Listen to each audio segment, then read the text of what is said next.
first topic I just want to talk about is just the changes that this PB4 brings in. Because we had what PB3 that's already been out for over a year at this point, I think. And Yeah. at that, you were just shooting these globes or wakes, whatever you want to call them, to battle the alluvials. Now we're actually chasing these alluvials around and shooting them. Now we're shooting plants and rocks to extract them. Before this, you had to actually run up next to the rock and then press a button and then have your Mozart clear it out. And another thing that I just heard recently, or I just learned about recently, how the shards work are changing. Originally, if an alluvial broke out of your shard, you get to keep that shard. You didn't lose the shard, and then you could just use it again on another alluvial.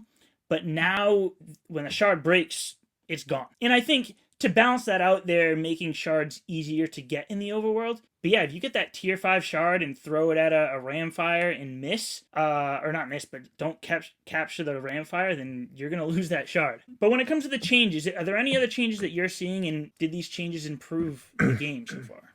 I haven't seen a change that I don't think is just miles above what they had. While the changes to shards are a thing, there is now like a master ball shard that I hear just catches them no matter what. And if they break out of a shard, alluvials can no longer run away after a failed capture. So that's going to give us even more chance to capture this or that alluvial. And the fact that a master shard is a thing now is going to make me feel so much better about like running into super rare. Can you imagine we had the old shard system and you get a dark, I know everybody says dark hollow ramfire, but what if you did get that? And you didn't have anything to catch it, or you had like tier 5 shards and you failed every single time. Yeah, no, okay. No, But I'm gonna have 5 master shards on me every run I go in. Like, oh yeah, no point. There's no for way sure. I'm throwing basically any tier 5, stage 2 or higher. There's no way I'm throwing anything other than a master shard at it. Like, there's no point. Yeah, dude. If I lose an alluvial that's worth like $10,000 because it's a dark hollow or hollow, I'm punching a hole through my screen, punching a hole in my wall. I may even punch a hole in my mom and dad. I don't know, dude. But like that would just piss me off so bad. So yeah, the shard changes all four. Love Master Shard. Love that the old shards break. That's gonna help the economy for shards, I think. And also, like you said, the fact that you don't have to walk up to a rock and mine it and wait for Mozart and then walk to the next rock. Now you're shooting. You see an alluvial, you're chasing it and shooting it. After then you go into the battle. You get out. It slows down a little bit during the battle. You get out and then you're just back at it. Shoot a rock, shoot a plant, shoot a rock, find another alluvial. It's so much more fast paced. I've been saying this every single second since this game came out. The pace of the game in the overworld is so much faster. It feels so much smoother, and it feels like a real game now instead of just a pack opening. Of course, there's a lot of bugs and a lot of there's still more room to grow, definitely. Mhm. But and I hope this isn't recency bias or bias because of Illuvium, but I genuinely think of Illuvium Overworld can stand on its own now easily. Yeah, it's definitely heading in the right direction. And I do want to get your overall final thoughts on this later in probably the last segment here. But a couple more changes that I'm thinking of. Let's see. So now you have your drones that have these special abilities. Since I'm not that great.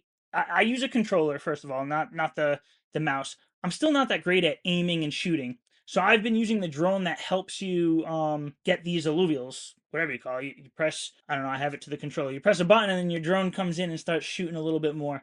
So I've been using that drone because that's the one that's going to help me out the most. And I can't even tell you what the other drones' abilities are off the top of my head, but those drone abilities are a new thing. And what was the other thing? Oh, in the morphopods, those are honestly just a pain in the ass now. I'm not even sure if I like those things. Dude, I the fact especially in Abyssal Basin.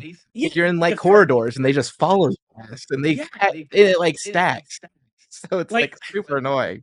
not even kidding you. The first time I played this testnet beta, I got to a point where I couldn't jump or anything, and I was just like, "Damn, stupid bug!" I press B. I'm like submitting a bug, like a bug report, being like, "I can't jump. Like something's going on here." I felt so stupid because someone's gonna read that and be like, "Damn, Nick or Jave didn't even know like what's going on. Dude, Just shoot the no, morphopods above you." my bug report was the worst. You know the plant that has the spikes on it? Yeah. So when I was in the tutorial, I was shooting plants and I saw them like kind of disappear. And I shot the one with the spikes on it, and I didn't like notice that the spikes disappeared. So I was even in the voice channel, I was like, "Oh, already found a bug," and I was like, "Wait, that sounded mean. I didn't mean for it to be." But then I took a picture of the bug, and I was like, "Plant did not go away." Like I'm a fucking idiot. Sorry for cussing. Yeah, but there are a lot of changes, and I'm sure there's some that we're not even thinking of right now. I like them. Like you said, all the changes are good. I love being able to shoot those rocks from pretty much as far away as you can get. As long as you can see it, you can make the shot. My only problem is just like actually getting these alluvials is harder now, at least for me, because I'm just not a good shooter. Like I've had some of these tier zeros run away into their little wake, and after I've been like had them like 90% shot, and I'm just like, if that's like a ramfire or something rare, like I'm gonna be pissed because I'm gonna know that's on me, that I couldn't shoot it, and that's why I lost it. To be fair, if they do go through that wake, they're still on the map. You just have to go find them again. Oh, really? Okay, I Yeah. didn't even know that. When you find them again, do they still have that damage on them, or do you need to? I I don't know. I'm sure that they still have the damage on them. Okay, that's good to know. I wasn't even aware of that. So if I do lose something good, I just need to go and find it again. One thing I'm not sure. I've only been playing tier zeros. I've played like maybe 5 or 6 rounds so far, or not tier stage zeros. When you get into the higher tiers, do the higher tier alluvials run away faster? Are they harder to shoot down, or are they? Is it kind of all the same? I've only Have you done noticed? stage 0 as well because the testnet right now or the fuel thing isn't working right now. And yesterday I just did all tier 0 to get my supreme jetpack and boots, so I'm not sure. Yeah, yeah, because like I'm saying, I've been struggling to get some of these tier zeros that if a tier 5 is 5 times harder to get, like I'll never get. Yeah.